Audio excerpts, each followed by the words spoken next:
Welcome back, ladies and gentlemen. It's our final segment for the first hour here, and my very special guest is Rosemary Guiley. And I would like to ask as well, does the Djinn, like in general, is there some kind of like anti-human agenda? Because it seems like they're real nasty pieces of work, a lot of them. And what occurs to me then is that birds of a feather flock together, so that there must be a whole lot of really nasty human elements within the world that want to work with them, like in black ops military or anything like that. Is that a just a crazy assumption of mine, or what? It's not crazy at all, Vinny. I think this sort of activity goes on all fronts, and actually it's been going on since human beings started having communities and conflict.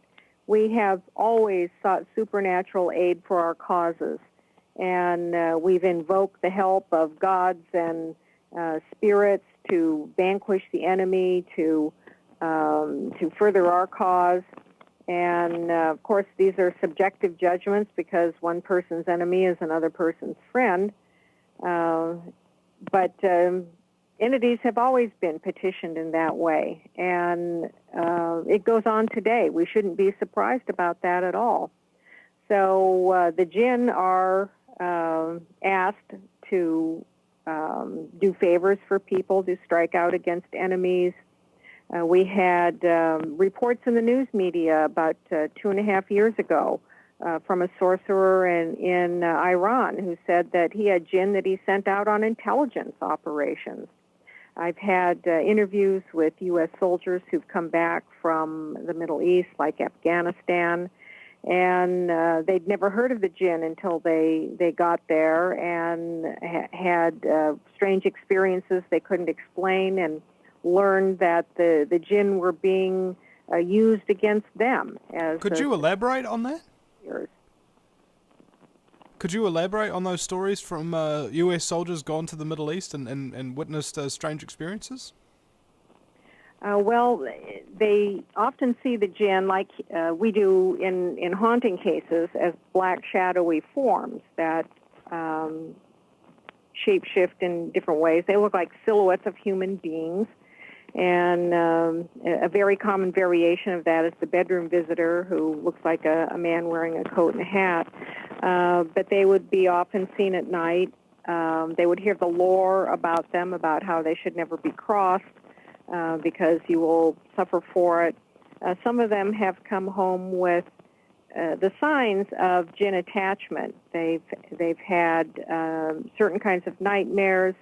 They see these black shadows in their homes. They have health issues and bad luck. Some of it's being diagnosed as part of post-traumatic stress, but it could also be symptomatic of Djinn encounters. I have one case where a soldier who was very badly wounded was approached by this entity who he had no idea what it was, but the entity offered to save him in exchange for a favor, and then it wanted favors in return. And this entity has since followed him home. So we tend to reject these things as superstitious nonsense in our culture, but these sorts of things are very real. They have been since ancient times, and they go on today. We should not be surprised that terrorists, that our political opponents in certain parts of the world could be looking to supernatural agents like the Djinn to increase our problems. Well, because they believe in black magic and dark entities and things of that nature, and in fact try to cultivate them. I mean, there's some ritualistic sort of satanic practices where they're actually really trying to open up children, usually within occult families, to demon possession, so that they can become one of the family for real. Well, we have plenty of those kinds of interests in the modern Western culture too, but the stories that have surfaced in the news media, they just tend to be ignored and dismissed. I mean, even in 2002. we had the interview, and I cited in the Djinn Connection with the sheikh who commented on the murder of the journalist Daniel Pearl, and he said in this rhetoric to America that we ought to be more worried about the Djinn than human terrorists because they were capable of doing us a great deal more harm. Now, we have people today who invoke spiritual assistance. They pray to religious figures, to the angels. People will ask for all kinds of things, help, healing, miracles, often good things for themselves. But it's not unusual for people to pray against their enemies and to want spiritual assistance in striking their enemies. That's praying against. And, of course, this is all subjective because if you feel you're in the right, you don't feel you're doing anything evil. It's the bad guy you're trying to get rid of, and that's really a subjective call. So we do these sorts of things all the time, every day. And sometimes we're very deliberate in looking for spiritual assistance for manipulation to wreak havoc, and other times we're calling upon it in the interest of helping ourselves. But in helping ourselves, it may be at someone else's expense. Does that mean, in general, that these entities only usually try to, approach people who already have a belief in some kind of spiritual dimension, and they leave atheists and so on and so forth alone because they just don't believe in them? They're like, oh, what's the point?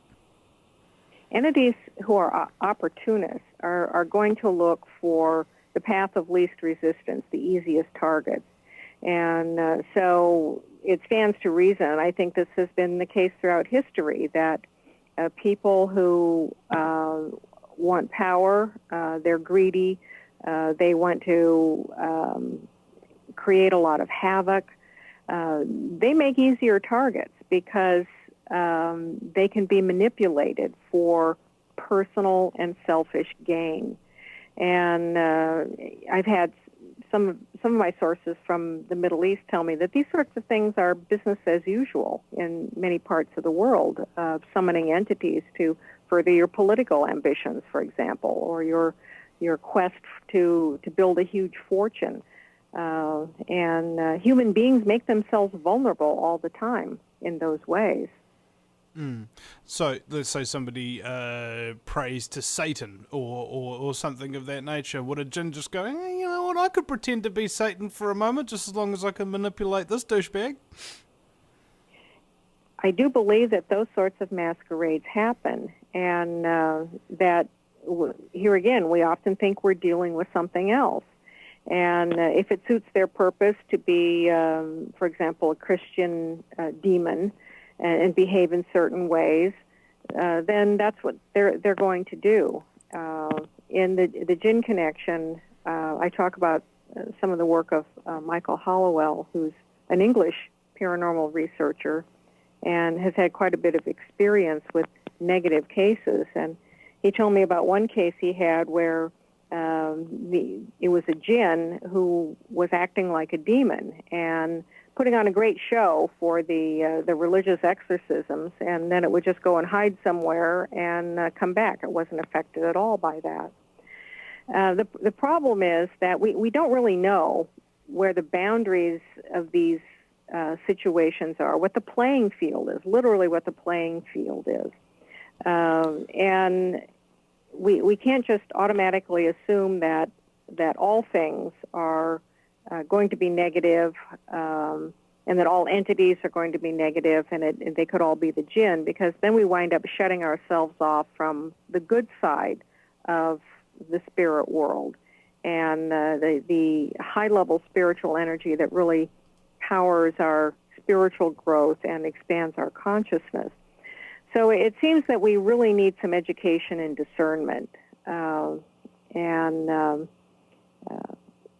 we need to be better educated about the spirit world. I don't think that most people in the West have a very good idea of what exactly is out there. It's people tend to think in black and white. It's either an angel, so it's good, or it's a demon, so it's bad. And actually, our encounters happen in a playing field that's very much in the middle, and it's very gray and murky. Well, it sounds to me like if they've got the ability to shapeshift, as you say, that they could masquerade as pretty much anything. And, you know, their desire is what? To amuse themselves? Or to just be a cancer on humanity's spirit? What? We have, well, for example, we have the out and out, what we would call the terrorists, the one that wants to wreak as much havoc as possible, and like Obama, of gaining dominance over human beings. And then we have the ones that are just out for a lark. They're amusing themselves. Then there are some that are in between. You know, they're more self-serving about getting something from human beings. They may not care about a grand plan, so to speak. So we have a lot of things at work, and it's as varied as human beings interacting with each other.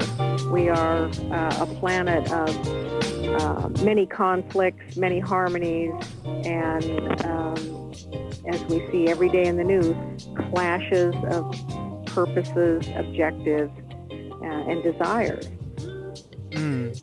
Well, you know, I would like to know, maybe in the next segment here, we're going to be coming to break soon, whether or not there's sorts of wide-ranging remedies, maybe even supplements or things that you could take, like a gin tonic, as it were. We'll be right back after the break at the VinnieEastwoodsShow.com. Rosemary Guiley is my guest. Don't you go anywhere, folks. If you take an active interest in maintaining the optimum health and well-being of yourself and your family, the New Zealand Journal of Natural Medicine is the magazine you've been waiting for. Having taken Australia and New Zealand by storm, the New Zealand Journal of Natural Medicine is now available in the UK and Europe. Visit www.nznaturalmed.co.uk or call 01626 337 531 to order your copy now.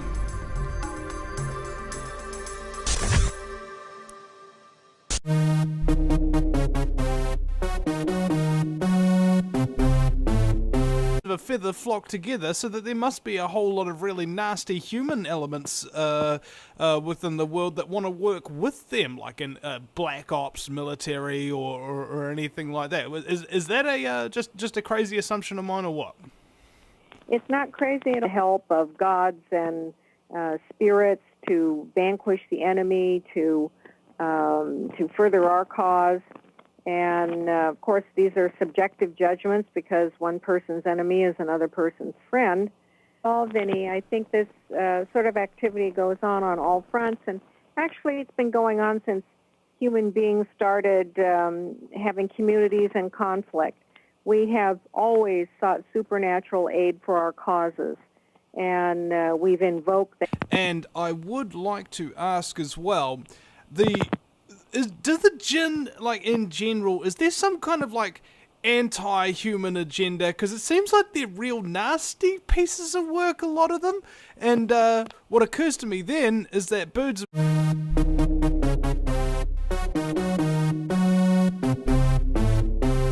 Welcome back, ladies and gentlemen. It's our final segment for the first hour here, and my very special guest is Rosemary Guiley.